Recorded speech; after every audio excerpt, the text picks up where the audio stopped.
Remember asking both my mom and dad why we never traveled to exotic lands. I remember being on Musical.ly, now that it's TikTok, and you were so big there, right? It was such a big moment for you. So how did that impact your career and your music process and everything? I think I'm a little less, you could say, but I don't have as much negative bias to social media, but I mean, it's just a different way of reaching people. You know, you have radio, you have TV, you have like streaming services, but you then also have places like TikTok, Instagram, Facebook.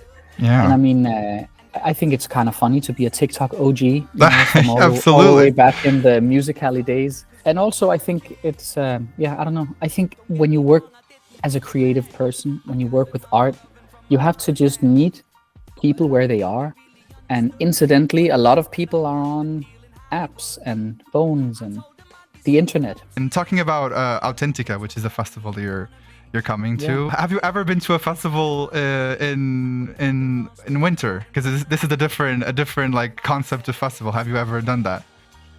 No, I think the closest to it was also an indoor festival in Korea. Was the one in October, and I think it's fun to switch the concept around. Yeah, it's like sometimes we've done these big outdoor concerts. Normally, when artists do concerts, they do them inside. Yeah, and we chose to do them outside because it sounds better, in my opinion.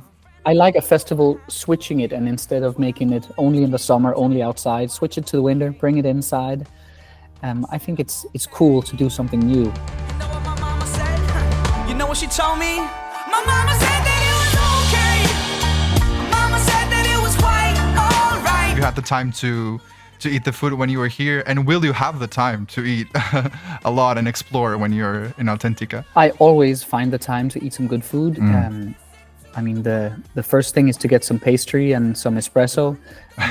I'll always have time to find some good lunch or good dinner, depending when the concert is. We're gonna go out and have some good local food, preferably. Like for me, I love eating like codfish, bacalhau, which in Portugal you guys just do it different than we do in Denmark. Actually, talking about cod, the festival is held in Braga, which is a famous city for having a special type of cod, which is bacalhau à Braga.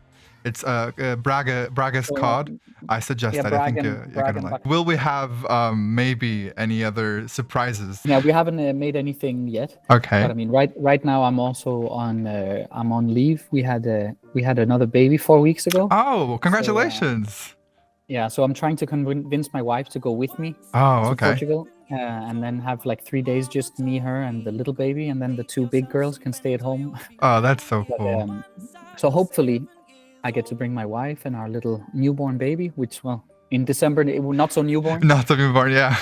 It was a big, big world, but we thought we were bigger, pushing each other to the limits. We were learning quicker. I made like this little game based on your song 7 years. What's something that you did when you were 7 that got you grounded? Yeah, I never got grounded. Okay. I had very, very modern parents. I mean, but then again, I didn't have my own room, so grounding me would be really unfair to my sisters. What's something that you tried when you were 11 years old that you don't like to this day? I remember we found some in a friend's house and we tried it, which was a stupid thing to do.